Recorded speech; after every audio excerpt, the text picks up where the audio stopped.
This is the second one. This poem's called Match.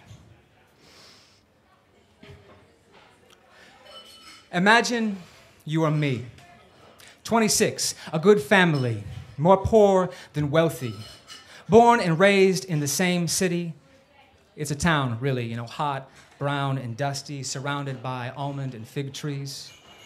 That's my hometown, Sidi Bouzid, about 20 or 200 miles north or south of the capital city. And I did okay in school, but like most people my age, there were no jobs for me in an economy where the rich keep getting richer and the rest work hard to hardly work. But I am not one inclined to protest. No, I keep my head down, do my best to support my mother and my little sister. My dad died when I was 10.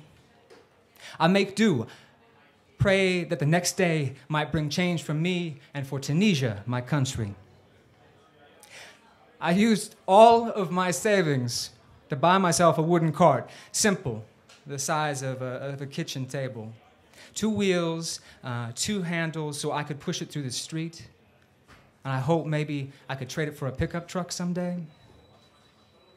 Then one morning about 10 a.m., I'm pushing my cart to market when this policewoman and her friends stop me.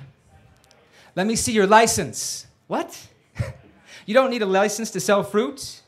Let me see your license. Soft hiss with emphasis against the back of the teeth to indicate that she means baksheesh, money, a bribe. Well, the fruit in the cart was bought the night before on credit, worth about $200 US. All I have is some coins. I offer her the money, and she laughs in my face.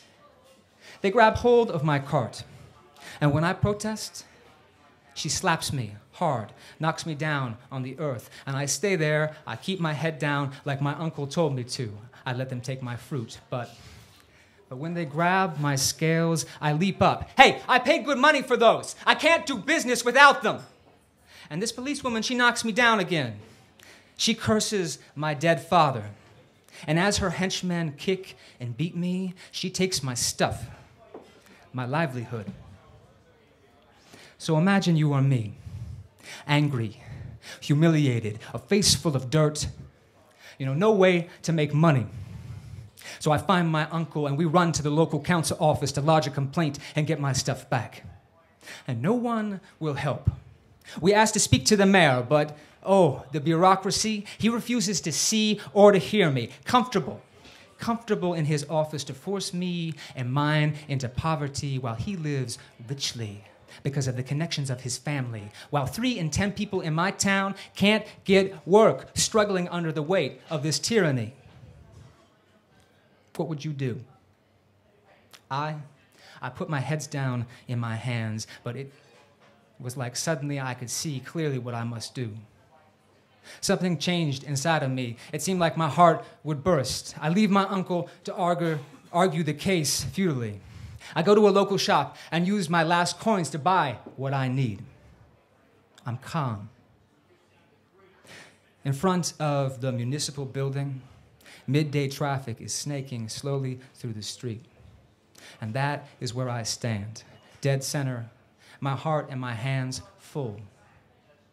Left hand gasoline, right hand matches, heart full of fire.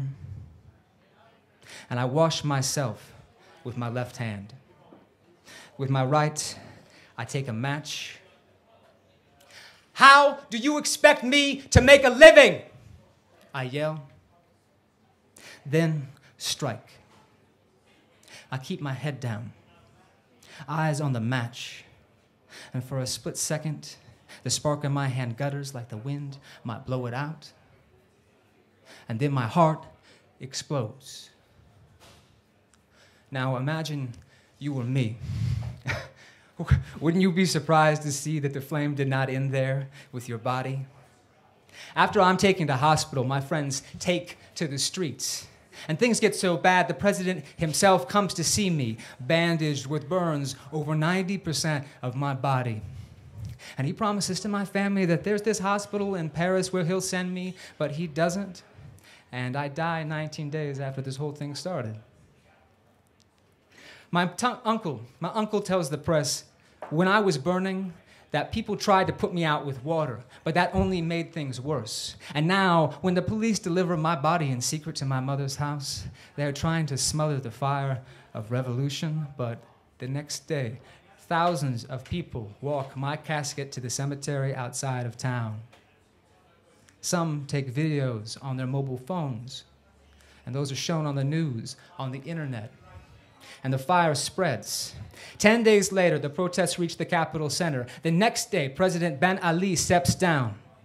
23 years of tyranny up in smoke. And like two cigarettes pressed together, the lit tip of my country breathes fire to the next, and soon Libya, Yemen, Egypt, and Syria are burning too. How could I know that this is what would happen?